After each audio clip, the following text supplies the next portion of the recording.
সবাইকে ওয়েলকাম। শুরু করতে যাচ্ছি আমাদের প্রেজেন্টেশন। তো আজকের বিষয় হচ্ছে বেসিক সায়েন্স। আমাদের সিলেবাসের যে ইউনিটগুলো আছে সেটার মধ্যে ইউনিট 4, যেটা হচ্ছে টপিকটা হলো জেনেটিক, বংশগতির উপরে যে টপিকটা। The subject of discussion DNA and RNA. DNA এবং আরএনএ এর উপর প্রেজেন্টেশনটা তৈরি করা হয়েছে। প্রেজেন্টেশনটা তৈরি করছি আমি এবং উপস্থাপক আমি। ঠিক আছে, শুরু করা যাক। First, DNA. ডিএনএটা কি? ডিএনএটা আগে জানতে হবে আমাদের। ডিএনএটা হচ্ছে জীবনের আণবিক ভিত্তি এবং আরএনএ হচ্ছে বংশগতির রাসায়নিক বস্তু হিসেবে যেটা কাজ করে। এখানে ডিএনএ ফুল মিনিংসটা কি? D N A, DNA, deoxy ribo, N for nucleic, A for acid, and RNA ribo, N for nucleic, এতে অ্যাসিড। ওকে, তো আমরা এটা আরো ক্লিয়ার হতে পারবো। DNA deoxy ribo nucleic acid এবং আরএনএ রাইবো নিউক্লিক অ্যাসিড কেন, সেটা আরো ক্লিয়ার হবো আমরা অবশ্য এটা ডিসকাশন শেষে। ঠিক আছে, নেক্সট স্লাইডে।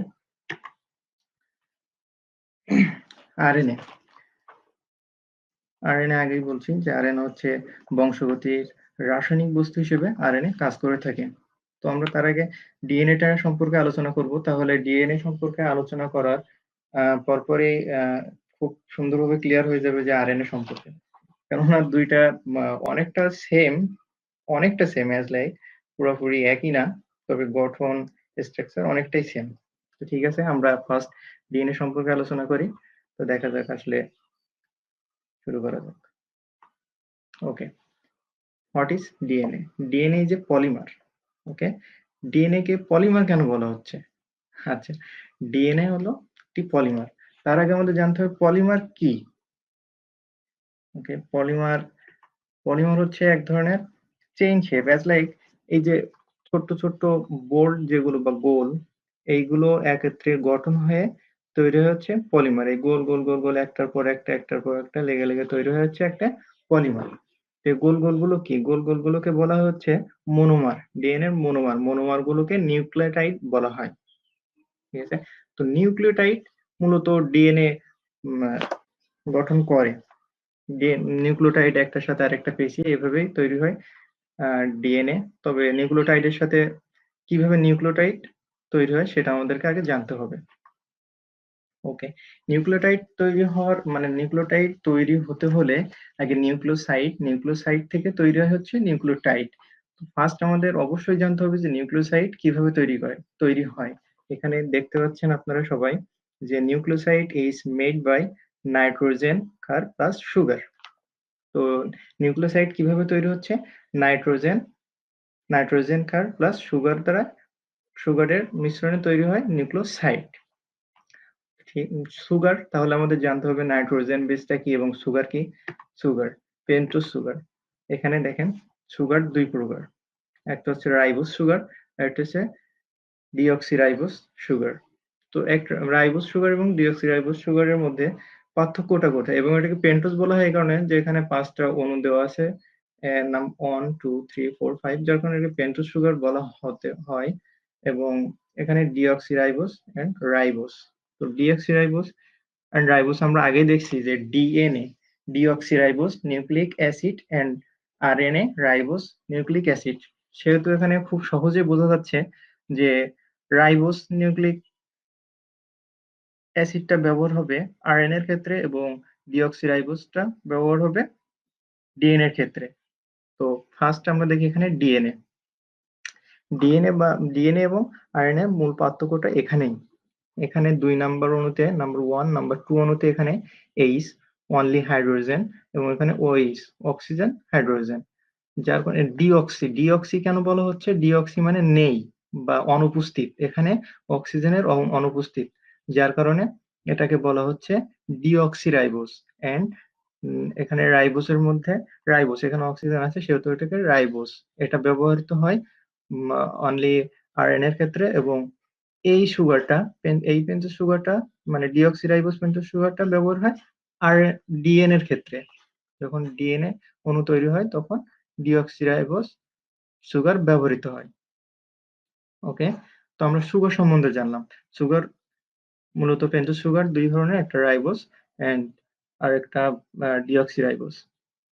ওকে, এখন আমরা জানবো নাইট্রোজেন বা ক্ষার সম্বন্ধে। নাইট্রোজেন বেস আবার দুই ধরনের, একটা হচ্ছে পিউরিন আর একটি পাইরিমিডিন। পিউরিনকে দুই ভাগে ভাগ করা হয়, একটা গুয়ানিন আর একটি অ্যাডনিন, এবং পাইরিমিডিনকে তিন ভাগে ভাগ করা হয়, একটি সাইটোসিন, ইউরাসিল এন্ড থায়ামিন। ওকে, আমরা এটা সংকেত জানা থাকলেই, মানে পুরাটাই তো জানা লাগবে, তবে সংকেত জানা থাকলে আরো খুব সহজ হবে। আমরা এখানে গুয়ানিনকে জি, অ্যাডনিনকে এ, সাইটোসিনকে সি এবং ইউরাসিলকে ইউ এবং থায়ামিনকে টি দ্বারা সংকেত হিসেবে ব্যবহার করব। ঠিক আছে, এই দুইটা হচ্ছে নাইট্রোজেন বেস বা নাইট্রোজেন, দুইটা নাইট্রোজেন ক্ষার। এখানে গুয়ানিন, গুয়ানিন দেখেন এখানে দুইটা দুইটা দুইটা করে, এবং পিউরিনের মধ্যে গুয়ানিন এবং অ্যাডনিন দুইটা দুইটা করে, এবং এখানে পাইরিমিডিন একটি একটি করে। ওকে, তো এখানে ইউরাসিল এবং থায়ামিন। ইউরাসিল শুধুমাত্র ব্যবহৃত হবে আরএনএ এর ক্ষেত্রে, এখানে দেওয়া আছে, এখানে দেখতে পাচ্ছেন ইউরাসিল নাইট্রোজেনটা শুধুমাত্র, ইউরাসিল নাইট্রোজেন বেসটা শুধুমাত্র ব্যবহার হবে আরএনএ এর ক্ষেত্রে, এবং থায়ামিন নাইট্রোজেন বেসটা ব্যবহৃত হবে শুধুমাত্র ডিএনএ এর ক্ষেত্রে। তো আর বাকিগুলা গুয়ানিন, অ্যাডনিন, সাইটোসিন প্রত্যেকটার ক্ষেত্রেই বিদ্যমান থাকবে। তাহলে আমরা খুব সুন্দরভাবে বুঝতে পারছি যে এখানে পেন্টোজ সুগার থাকবে, নাইট্রোজেন বেস থাকবে। নাইট্রোজেন বেস পেন্টোজ সুগার দুই প্রকার, রাইবোস এন্ড ডিঅক্সিরাইবোস, এবং নাইট্রোজেন বেস যা দুই প্রকার, একটা পিউরিন, পাইরিমিডিন। আবার পিউরিন দুই ভাগে ভাগ করা হয়, যেটাকে দুই প্রকারই, দুই ভাগেই, যে গুয়ানিন, অ্যাডনিন এবং পাইরিমিডিন, সাইটোসিন, ইউরাসিল, থায়ামিন। তো আমরা খুব ক্লিয়ারলি বুঝতে পারছি যে এখানে যখন আরএনএ এর ক্ষেত্রে ব্যবহার হবে ইউরাসিল, এবং পেন্টোজ সুগার হিসেবে ব্যবহার হবে রাইবোস। আরএনএ এর ক্ষেত্রে যেহেতু ব্যবহার হয় সেহেতু রাইবোস পেন্টোজ সুগার ব্যবহার হবে, এবং এখান থেকে পাইরিমিডিনের ক্ষেত্রে ইউরাসিল ব্যবহার হবে, আর বাকি তিনটা গুয়ানিন, অ্যাডনিন, সাইটোসিন থাকবে। আর থায়ামিন ব্যবহার হবে ডিএনএ এর ক্ষেত্রে, এখানে ডিঅক্সিরাইবোস পেন্টোজ সুগার এবং গুয়ানিন, অ্যাডনিন, সাইটোসিন বেশ ব্যবহৃত হবে। ওকে, সুগার, তাহলে আমরা কি জানলাম যে সুগার প্লাস নাইট্রোজেন সমান তৈরি হচ্ছে নিউক্লিওসাইড। ওকে, নিউক্লিওসাইড, এখানে দেখুন এখানে একটা নাইট্রোজেন বেস, এই যে এটা নাইট্রোজেন বেস অ্যাডনিন, নাইট্রোজেন পিউরিনের ক্ষেত্রে, পিউরিন থেকে নাও এটা, এবং এখানে পেন্টোজ সুগার এবং একটি নাইট্রোজেন বেস মিলে তৈরি হচ্ছে নিউক্লিওসাইড। এখানে এটি একটি নাইট্রোজেন বেস, এবং এর নিচে এর সাথে এই যে এই অণুতে অ্যাড হয়েছে সুগার, তখন এটি তৈরি হয়েছে একটি নিউক্লিওসাইড। ওকে, তো sugar plus nitrogen plus phosphoric acid তৈরি হবে নিউক্লিওটাইড। তো নিউক্লিওটাইড কিভাবে তৈরি হচ্ছে, যে নিউক্লিওসাইডের সাথেই ফসফরিক অ্যাসিড মিলিত হলেই সেটা তৈরি হয়ে যাবে নিউক্লিওটাইড। তো নিউক্লিওটাইডের কিভাবে, সুগার প্লাস নাইট্রোজেন দুইটা মিলে তৈরি হয় নিউক্লিওসাইড। তো sugar plus nitrogen plus phosphoric acid add হলে নিউক্লিওটাইড। দেখা যাক, এখানে দেখা যাচ্ছে এই যে নিউক্লিওসাইড, এটা নিউক্লিওসাইড এখানে এটার সাথে ঠিক এই অণুতে নাম্বার 5 নাম্বার অণুতে ফসফরেট গ্রুপ এখানে অ্যাড হয়েছে, হওয়ার পরে এটা তৈরি হয়েছে একটা নিউক্লিওটাইড। তো দেখা যাক কিভাবে নিউক্লিওটাইডটা কিভাবে ওখানে অ্যাড হচ্ছে, এবং কিভাবে নিউক্লিওটাইড কিভাবে তৈরি হচ্ছে। ওকে, তো নেক্সট স্লাইড। ওকে, নিউক্লিওসাইড টু নিউক্লিওটাইড। ওকে, এখানে আরো সুন্দরভাবে ক্লিয়ার করলেই দেখা যাচ্ছে, সুন্দরভাবে বোঝানোর জন্য এটা, যে এখানে নাইট্রোজেন বেস অ্যাডিন এখানে এটি আছে। তো এর সাথে এই অণুতে যুক্ত হয়েছে সুগার, সুগার যুক্ত হওয়ার পরে এটা হচ্ছে নিউক্লিওসাইড, এবং নিউক্লিওসাইডের সাথে এখানে যে ফসফেট গ্রুপ বা ফসফেট অ্যাসিড যুক্ত হওয়ার পরে, ঠিক এই ফার্স্ট নাম্বার অণুতে যুক্ত হওয়ার পরে এটা তৈরি হয়েছে নিউক্লিওটাইড। তো নিউক্লিওটাইড কিভাবে তৈরি হলো আমরা খুব ক্লিয়ারলি বুঝতে পারলাম। আরো একটা জিনিস, যে নিউক্লিওটাইডটা আসলে ডিএনএ কি, তাহলে the nucleotide is the structure and functional unit of DNA. Nucleotide হচ্ছে ডিএনএ এর গঠন এবং একক, কার্যকারী একক বলা হয়। ডিএনএ এর গঠন এবং কার্যকারী এককই হচ্ছে নিউক্লিওটাইড। ওকে, তো কিভাবে নিউক্লিওটাইড বা নিউক্লিওটাইড থেকে একটি ডিএনএ অণু কিভাবে গঠন হচ্ছে সেটা আমরা এখন দেখি। এখানে পিউরিন এবং পাইরিমিডিনের যে adenine, guanine, thymine, cytosine, uracil যেটা ধরা ছিল, সেটার এখানে একটি আমরা একটা চিত্রে বা একটি মার্কের মধ্যে কিভাবে আমরা মার্ক করব সেটার একটি, এখানে অ্যাডেনিনের, এটা গুয়ানিনের, সাইটোসিনের এবং সাইটোসিনের। এই চিত্রটা কেন ব্যবহার করা হয়েছে, এটা এই কারণে, দেখা যাচ্ছে আমরা অনেক সময় হ্যান্ডশেক করি, হ্যান্ডশেক করার ক্ষেত্রে যখন আমরা ডান হাত দেই, কেউ কিন্তু বাম হাত দেয় না আমাদের দিকে, তাইলে বিষয়টা হ্যান্ডশেকটা কেমন একটা হয়ে যায়, খাপে খাপ হয় না, যেটাকে বলে খাপ খাওয়ানো, খাপে খাপ খায় না। কিন্তু যখন ডান হাত আমরা অগ্রসর করি, ঠিক আরেকজন যদি ডান হাতই দেয়, তাহলে খুব সুন্দরভাবে একটা হ্যান্ডশেক হয়। তো ঠিক আছে, আমরা এখানে দেখি কিভাবে এটা থেকে। ওকে, সবসময় মনে রাখতে হবে একটা জিনিস, যে কোনটা কার সাথে খাপ খাচ্ছে, এবং অবশ্যই এটা অ্যাডেনিনের সাথে থায়ামিন এবং গুয়ানিনের সাথে সাইটোসিন, এই দুইটায় খাপ খাবে। এবং পেন্টোজ সুগার সব কয়টার ক্ষেত্রে পেন্টোজ সুগার কিন্তু থাকবে, তবে অবশ্যই ডিএনএ এর ক্ষেত্রে ডিঅক্সিরাইবো পেন্টোজ সুগার, এবং আরএনএ এর ক্ষেত্রে রাইবোস পেন্টোজ সুগার ব্যবহার হবে। তো ঠিক আছে, এখন দেখা যাক। এখানে দেখেন, এখানে একটি সুগার, এখানে যে 5 কণা বিশিষ্ট সুগার, 1 2 3 4, এটা 5 এখানে পেন্টোজ সুগার। এখানে অবশ্যই যখন পেন্টোজ সুগার থাকবে, তার মধ্যে একটি এখানে থাকবে নাইট্রোজেন বেস, এর সাথে অ্যাড হবে এই যে অ্যাডেনিন, এবং অ্যাডেনিনের সাথে অবশ্যই যুক্ত হবে থায়ামিন, এবং তার অপোজিটে থাকবে আরেকটা পেন্টোজ সুগার। সবগুলো নাইট্রোজেন বেসের সাথে একটার সাথে আরেকটা যুক্ত। এখানে অবশ্যই দুইটা যোগ, এখানে অ্যাডেনিন এবং থায়ামিনের মধ্যে দুইটা যুক্ত রাশি থাকবে।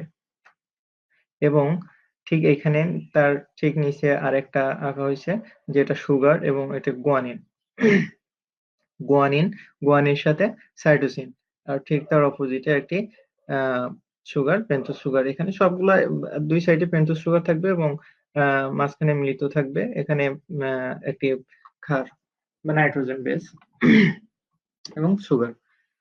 তো এখানে যুক্ত হয়েছে গুয়ানিনের সাথে সাইটোসিন, এখানে তিনটি তিনটি যোগ রাশি। তো এরপরে এখানে দেখেন, এখানে 5 নাম্বার অণু এবং এটা 3 নাম্বার অণু, এবং এইটা এই জায়গায় যুক্ত হয়েছে ফসফরিক অ্যাসিড। এই জায়গায় ফসফরিক অ্যাসিড যুক্ত হয়ে, এটা কিন্তু নিউক্লিওসাইড ছিল, এবং ফসফরিক অ্যাসিড যুক্ত হয়ে একটার সাথে আরেকটা যুক্ত হয়ে এখানে তৈরি হচ্ছে নিউক্লিওটাইড। ফসফরিক অ্যাসিড তার 3 নাম্বার এখানে 3 নাম্বার অণুতে যুক্ত হয়েছে, এবং এটার 5 নাম্বার অণুতে, মানে এটা যদি 5 নাম্বার হয়, ঠিক তার এইখানে হবে 3 নাম্বার,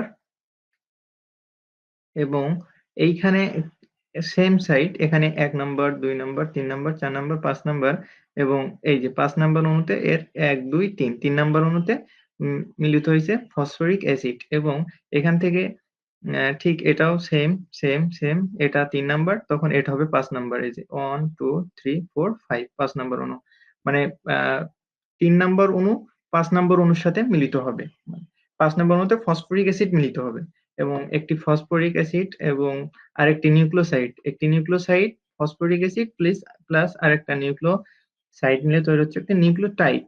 ফসফরিক অ্যাসিড যখন যুক্ত হচ্ছে তখন সেটি তৈরি হয়ে যাচ্ছে নিউক্লিওটাইড। এইভাবে তৈরি হয়। অবশ্য এভাবে অ্যাডেনিন, অ্যাডেনিনের সাথে থায়ামিন, গুয়ানিনের সাথে সাইটোসিন, থায়ামিনের সাথে অ্যাডেনিন, সাইটোসিনের সাথে গুয়ানিন, অ্যাডেনিনের সাথে থায়ামিন। এইভাবে তৈরি হতেই থাকবে এবং প্রত্যেকটার সাথে ফসফরিক অ্যাসিড যুক্ত থাকবে। তো এটা যদি এইভাবে মানে আঁকানো হতেই থাকে, এভাবে একটার পরে একটা লাগানো মানে একের পর এক এভাবে ফসফরিক অ্যাসিডের সাথে সংযুক্ত হয়ে নিউক্লিওটাইড তৈরি হতেই থাকে, ডিএনএ অণু তৈরি, এভাবে সম্পূর্ণ হয় একটি ডিএনএ অণু। এভাবে তৈরি হচ্ছে একটি ডিএনএ অণু। তো এইভাবে যদি তৈরি হতেই থাকে পৃথিবী শেষ হয়ে যাবে, তবে এটা মানে তৈরি হওয়া শেষ হবে না, এভাবে একটার পর একটা তৈরি হতেই থাকবে। তো এটা যদি এই চিত্রের মাধ্যমে দেখা হয় যে আসলে কিভাবে এটি একটির সাথে আরেকটি পেঁচিয়ে থাকে, তো এখানে দেখেন যে এটা আমরা এভাবে এভাবে আঁকছি। তো এটা এভাবে এখানে এই যে এই বেস, এখানে এই বেসটা ধরা হচ্ছে এই adenine, thymine, guanine, cytosine, cytosine, guanine, adenine, thymine, adenine, adenine, thymine. তো এইভাবে মানে যেটার সাথে এখানে যেটা বোঝার ক্ষেত্রে এখানে দেওয়া হয়েছে যে অ্যাডেনিন এবং থায়ামিন, গুয়ানিন এবং সাইটোসিনের সাথে মিলিত হচ্ছে। তো এভাবে তৈরি একটার পর একটা, এবং এর সাথে অবশ্যই এখানে ফসফরিক অ্যাসিড আছে। এই যে বাইরের যে এই ফলটা এখানে আছে যে ফসফরিক অ্যাসিড, এবং একটির সাথে একটি মিলিত হয়ে এভাবে তৈরি হচ্ছে। তো দুইটা বেস মিলিয়ে সম্পূর্ণ হয় একটি সার্কেল বা একটি অণু। তো এখানে এই যে একটি সাথে আরেকটি তৈরি হয়, এই যে পুরো একটি ইউনিট। তো এই এটি মানে পুরোটা লং হচ্ছে বা লম্বা এটি 34 অ্যাংস্ট্রম, এখানে অ্যাংস্ট্রম দ্বারা প্রকাশ করা হয়। তো এইটা পুরো বেসটাই যদি 34 অ্যাংস্ট্রম হয়, তাহলে প্রত্যেকটা মাঝের যে ছোট্ট ছোট্ট যে ফাঁকটা, এটা হচ্ছে 3.4 অ্যাংস্ট্রম। এবং এভাবে একটির সাথে আরেকটি মিলিত হয়ে, এভাবে একটির সাথে আরেকটি মিলিত হয়ে একটি একটি করে ডিএনএ অণু তৈরি হচ্ছে। তো এখানে যে মাঝের যে ব্যাসটা থাকবে এটি হচ্ছে 20 অ্যাংস্ট্রম। তাহলে আমরা ক্লিয়ার হলাম যে কিভাবে ডিএনএ অণু তৈরি হচ্ছে। এভাবে সম্পূর্ণ একটি ডিএনএ অণু এভাবে পেঁচিয়ে পেঁচিয়ে, ডুপ্লেক্স বাসা যেমন থাকে যে সিঁড়িগুলো পেঁচিয়ে পেঁচিয়ে পেঁচিয়ে পেঁচিয়ে এভাবেই পেঁচিয়ে পেঁচিয়ে থাকে আমাদের ডিএনএ অণু। ডিএনএ অণু এভাবেই থাকে। তো কিভাবে ডিএনএ অণু তৈরি হচ্ছে আমরা খুব ক্লিয়ারলি বুঝতে পারলাম আশা করি। না বুঝতে পারলে আবার ব্যাক থেকে আপনারা দেখে আসলে বুঝতে পারবেন ক্লিয়ারলি। তো এখানে ডিএনএ অণু কিভাবে তৈরি হচ্ছে, যে একটি পেন্টোজ সুগার থাকবে, নাইট্রোজেন বেস থাকবে, ফসফরিক অ্যাসিড তার সাথে যুক্ত হবে, হয়ে একটি আরেকটির সাথে যুক্ত হয়ে এভাবেই তৈরি হবে ডিএনএ অণু। ওকে, নেক্সট স্লাইডে যাই। Okay, the structure of DNA and RNA. ঠিক আছে, এখন আরএনএ সম্বন্ধে আমরা ডিএনএ দেখছি, এই যে যেটা মূল চিত্র যেভাবে থাকে অ্যাকচুয়ালি সেটা এখানে। এই যে এখানে কি কি বেস নিয়ে গঠিত হচ্ছে, থায়ামিন, সাইটোসিন, অ্যাডেনিন, গুয়ানিন, এগুলো নিউক্লিয়াস বেস অফ ডিএনএ। এখানে ডিঅক্সিরাইবোজ সুগার ব্যবহৃত হয়ে এটা এভাবে তৈরি হয়ে থাকে। ওকে, তো আরএনএটা কি? আরএনএ হচ্ছে একতন্ত্রী বা একটা সাইট। আরএনএ একটা সাইট যেটা গঠিত হয় এখানে। আর এখানে যেমন ব্যবহৃত হয়েছে যে ডিএনএ এর ক্ষেত্রে থায়ামিন, ঠিক অপোজিটে আরএনএ এর ক্ষেত্রে ব্যবহৃত হবে ইউরাসিল। আর সব বেসগুলোই থাকবে, সাইটোসিন থাকবে, অ্যাডেনিন থাকবে, গুয়ানিন থাকবে। আবার পেন্টোজ সুগারের ক্ষেত্রে ওইখানে ব্যবহৃত, এই যে আরএনএ এর ক্ষেত্রে ব্যবহৃত হবে রাইবোজ, রাইবোজ পেন্টোজ সুগার। তো তাহলে বোঝা যাচ্ছে যে আসলে ডিএনএ দেখলেই বোঝা যাচ্ছে এখানে যে ডিএনএটা দুইটা তন্ত্রী, মানে একটার সাথে আরেকটা, একটার সাথে আরেকটা এভাবে মিলিত হয়েছে, এবং আরএনএ অনলি একটা তন্ত্রী এভাবে তৈরি হয়েছে, গঠিত হয়েছে। ঠিক আছে, কারণ আরএনএ সম্বন্ধে আরো একটু বিস্তারিত বলা যায়। আরএনএ সাধারণত প্রোটিন সংশ্লেষের কাজে অংশগ্রহণ করলেও কোনো কোনো জীবে আরএনএ বংশগতির চারিত্রিক বাহক হিসেবে কাজ করে থাকে। মূলত আরএনএ বংশগতির রাসায়নিক বস্তু হিসেবে কাজ করে। সাধারণত আরএনএ কে আবার দুইটা ভাগে ভাগ করা যায়, জেনেটিক আরএনএ এবং নন জেনেটিক আরএনএ। নন জেনেটিক আরএনএ কেও আবার তিন ভাগে ভাগ করা যায়, বার্তাবাহক বা সাইটোপ্লাজম ট্রান্সফার, মানে এমআরএনএ আর আরএনএ ট্রান্সফার আরএনএ, এভাবে ভাগ করা যায়। ঠিক আছে, তাহলে আরএনএ কিভাবে গঠিত হয় এবং ডিএনএ কিভাবে গঠিত হয় সেটা খুব ইজিলি বোঝা যাচ্ছে, কারণ ডিএনএ ইজিলি বোঝা গেলে আরএনএ ক্লিয়ার। ঠিক আছে, নেক্সট। ওকে, এখানে কিছু ডিফারেন্ট বা দুইটার মধ্যে কিছু পার্থক্য দেওয়া হয়েছে, the main different between DNA and RNA.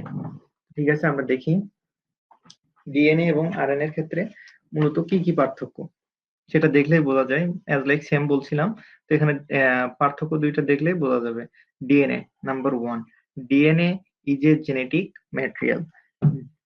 DNA হচ্ছে জিনগত উপাদান, জিনগত বংশবৃদ্ধি যে জিনগত উপাদান, মানে একটা থেকে আরেকটা যে মানে অ্যাজ লাইক মানুষ, মানুষ একজন থেকে আরেকজন যে মানুষ রূপেই তৈরি হচ্ছে, এটাই হচ্ছে জেনেটিক ম্যাটেরিয়াল। এবং আরএনএ এর ক্ষেত্রে কি হচ্ছে, RNA is a genetic material in some various. RNA ও জেনেটিক ম্যাটেরিয়াল কিছু কিছু ক্ষেত্রে, কিছু কিছু ক্ষেত্রে আরএনএ জেনেটিক ম্যাটেরিয়াল হিসেবে কাজ করে। ওকে, ডিএনএ যে ডাবল স্ট্যান্ডার্ড, এখানে ডাবল স্ট্যান্ডার্ড বলতে যে দুই তন্তি বিশিষ্ট, যে একটির সাথে আরেকটি পেঁচিয়ে, এটাই বোঝানো হচ্ছে। এবং আরএনএ, আরএনএ যে সিঙ্গেল স্ট্যান্ডার্ড, আরএনএ সিঙ্গেল মানে একটি তন্তি যেভাবে আসছে সেটাই বোঝানো হয়েছে। Number three, nitrogen based. এখানে কি কি নাইট্রোজেন বেস ব্যবহার করা হয়েছে?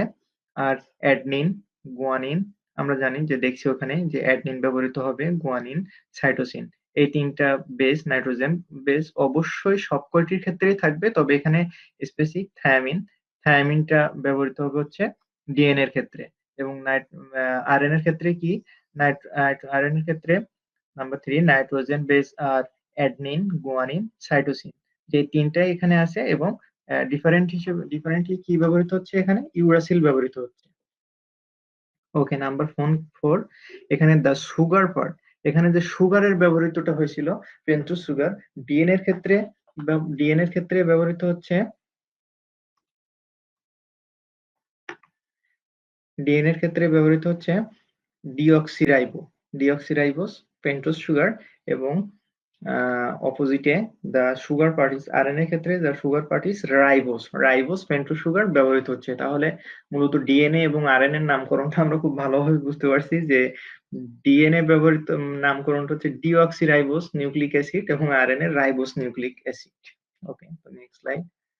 ওকে, আমাদের অবশ্যই মনে রাখতে হবে যে ডিএনএ ইজ এ নিউমেরাস, মানে আসলে মনে রাখতে হবে বলতে এটা জেনে রাখা প্রয়োজন যে যদি ডিএনএ এভাবে মানে আঁকতে থাকা হয় বা এভাবে তৈরি হতেই থাকে তাহলে যেটা কখনো শেষ হবে না, মানে অগণিত নিউমেরাস।